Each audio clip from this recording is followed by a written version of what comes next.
ناظرین، دنیا کا ہر انسان ایک کامیاب زندگی گزارنے کی خواہش رکھتا ہے۔ کامیاب زندگی گزارنے کے لیے انسان کے اندر اچھی عادات کا ہونا ضروری سمجھا جاتا ہے۔ چونکہ جاپان دنیا کا ایک انتہائی ترقی یافتہ ملک ہے، اس ویڈیو میں ہم جاپانیوں کی کچھ ایسی عادات کا ذکر کریں گے جن سے شاید بطور قوم آپ بھی کچھ سیکھ سکیں گے۔ جاپان کی 60% آبادی کی عمر 60 سال سے بھی زیادہ ہے۔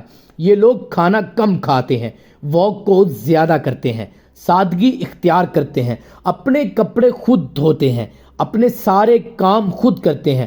ان کی عمریں لمبی ہوتی ہیں۔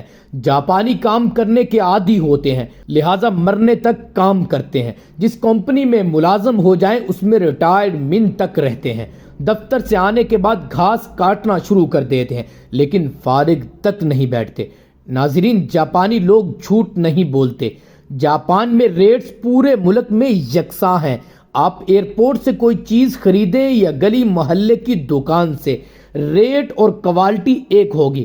اگر دکان سے زیادہ چیزیں خرید رہے ہوں گے تو سیلز مین خود آپ کو سمجھائے گا آپ ضرورت سے زیادہ چیزیں نہ خریدیں، یہ فضول خرچی ہے۔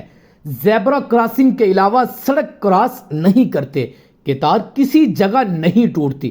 ناظرین، آپ کو دنیا کے کسی حصے میں جاپانی بھکاری طوائف نہیں ملے گی۔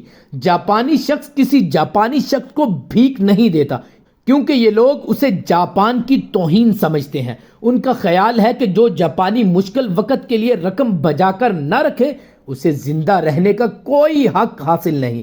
ناظرین، حکومت کے ہر حکم پر عمل کرتے ہیں۔ مرد اپنی پوری تنخواہ بیوی کے ہاتھ پر رکھ دیتے ہیں اور بیوی گھر اور خاوند دونوں کے اخراجات چلاتی ہے۔ موبائل فون سائلنٹ رکھتے ہیں، دفتروں میں موبائل فون استعمال نہیں کرتے، آہستہ بولتے ہیں۔ ناظرین، عورتیں اور مرد ایک دوسرے کے ساتھ بلا وجہ فری نہیں ہوتے۔ اکتوبر 2016 میں 10 منٹ بجلی گئی تھی۔ بجلی کا وزیر 20 منٹ ندامت سے سر جھکا کر کھڑا رہا۔ اس کے علاوہ تنخواہوں کا تعین بھی عمر ضرورت کے مطابق ہوتا ہے۔ ناظرین، شادی بیاہ کے اخراجات سب مہمانوں میں تقسیم کر کے کارڈز پر پرنٹ کروا کے بھجوا دیے جاتے ہیں، جس کی ادائیگی سب کرتے ہیں۔ ناظرین، ٹرینیں انتہائی صاف ستھری اور ٹائم کی پابند ہوتی ہیں۔ آپ کسی جگہ سامان چھوڑ دیں، 10 دن بعد بھی آپ کا سامان وہیں ہوگا جہاں پر آپ چھوڑ کر آئے تھے، یا پھر آپ کو لاسٹ اینڈ فاؤنڈ کاؤنٹر سے مل جائے گا۔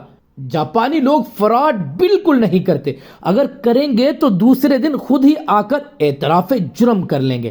ناظرین، یہ تھی وہ باتیں جس کی وجہ سے جاپان پوری دنیا میں مشہور ہے، اور وہاں کی تہذیب، ثقافت، یہ خوبیاں جو پوری دنیا میں جانی جاتی ہیں۔